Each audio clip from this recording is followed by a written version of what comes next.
Hello everyone. Thank you for taking an interest in our presentation today. Together with Dr. Vivek Mehtagon and Dr. Ailon, my name is Chandrat Surya-Rangsan. We are from the School of Liberal Arts, Sukhothai Thammathirat Open University in Thailand. Today, we are pleased to be presenting a study on a topic of using poster presentation activities for assessment in higher education. To start with, the study involves a poster presentation assessment undertaken with undergraduate English students attending a residential course as part of a degree in an open university. We're using McCroskey questionnaire, which is known as PRCA 24. We examined whether oral presentation with poster was beneficial for the students' confidence. Then, students will be surveyed in order to establish which mode of oral of communication the students might perceive, whether it's dyadic, group communication, meeting communication, or public speaking. And it examined if the activity bridges the gap of communication in the asynchronous nature in distant education. Here is the overview, which is comprised of 6 topics, as you can see on the screen. We're going to start with the issues of assessment. Then we move to presentations, context, poster presentations, activity, and proposed research. Now let's start with the issues of assessments. We found that the traditional methods of assessment, such as essays and exams, may not always suitable for every circumstance or everyone. Students are debatably not encouraged to develop the types of transferable skills that are highly sought after by the graduate employers. And regarding assessment diversity, a number of studies show that students who have difficulty with a particular mode of assessment may find that being presented with alternative forms might help them to demonstrate learning outcome more readily. Additionally, the fact that us be introduced to the AI as a study assisting tool such as ChatGPT, Google Bard might change the way in which we see how the assessment methods work. So, one alternative is oral presentation. When a student delivers an oral presentation extemporaneously, the assessor can be confident of the level of students' understanding over a topic or information they propose.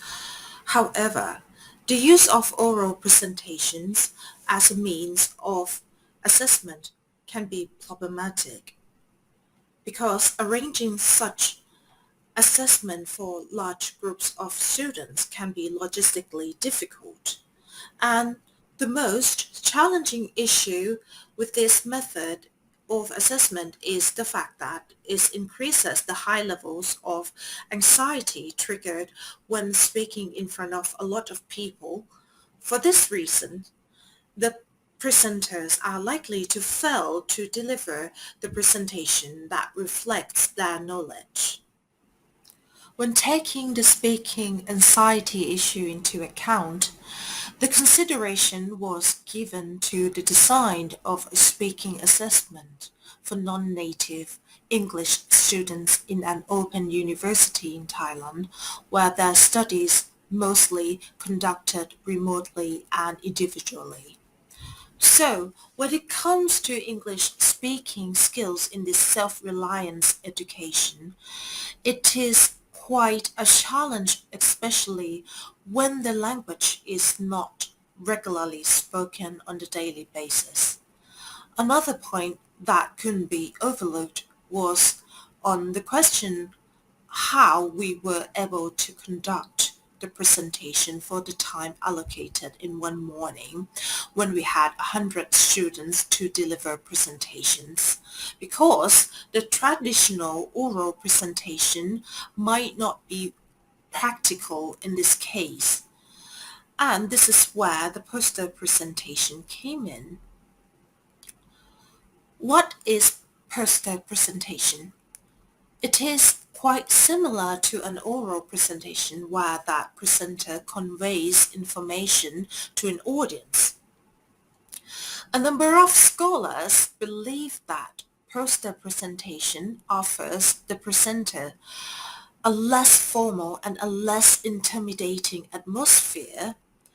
The presenters themselves would get to present the poster for a number of times to different small groups of audience. This will help increase the opportunities to speak and potentially reflects and improves on performances in public. Without those conditions, we designed a poster presentation activity which aimed to cater for the needs of the students. The implementation was guided by three overarching questions, which expectedly would form the basis of future research. These questions are being presented on the screen as you can see. The first one goes, does the poster presentation activity help to bridge the communication gap created by the mostly asynchronous nature of the course? And the second one, is the poster presentation activity perceived by students as less nerve-wracking than a traditional presentation? And the last one, what mode of oral communication do the students perceive the poster presentation activity as most resembling?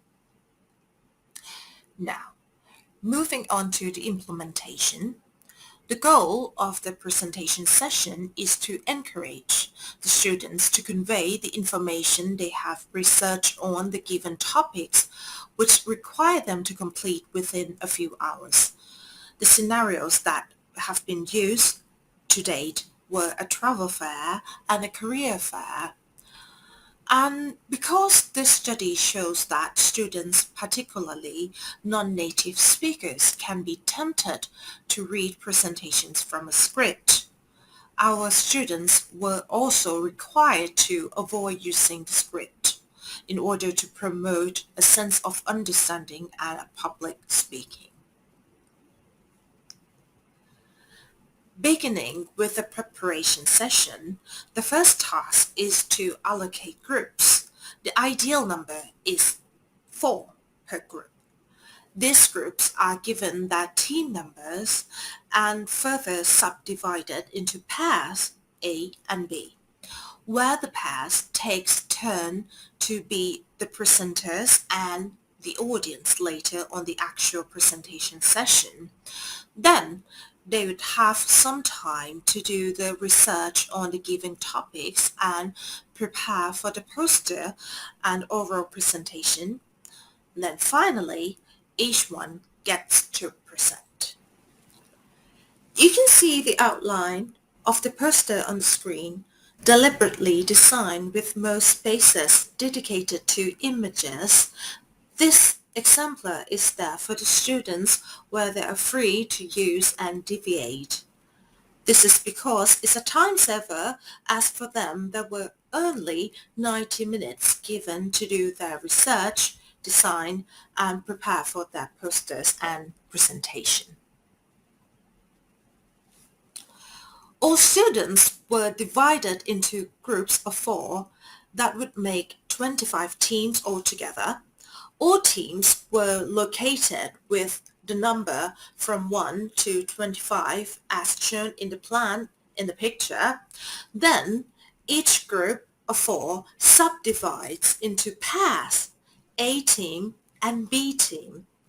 The presentation session was cut into halves where both teams take turn to deliver the presentation and observe the other 24 groups as audience. When each presentation has finished, the audience members move to the next poster, ready to watch the next presentation.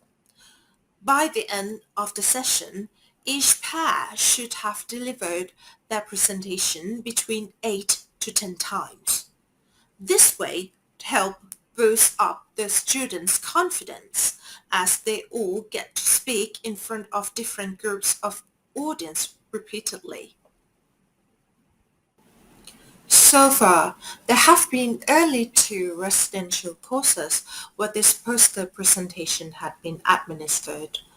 On both occasions, it had been well received, with many students reporting that they much prefer this approach when compared with the prospect of delivering an oral presentation to a whole group of up to 25 students.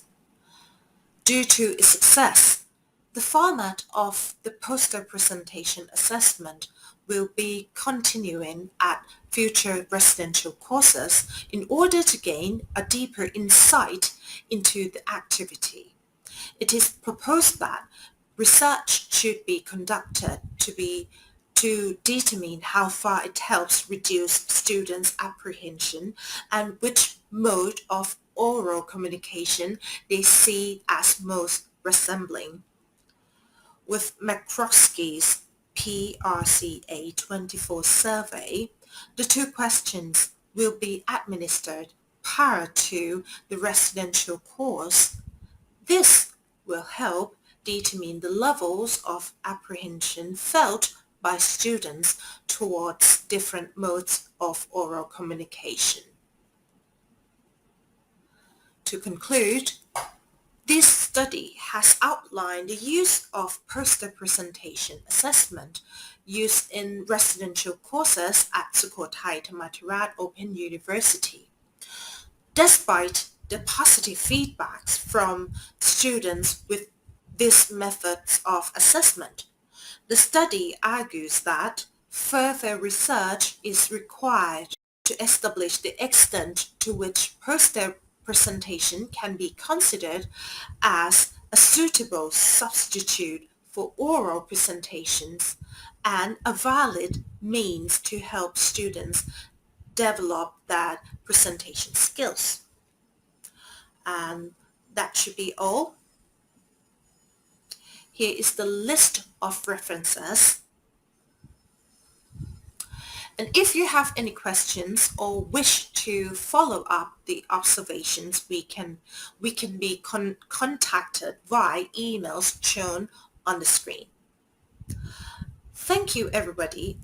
Until next time.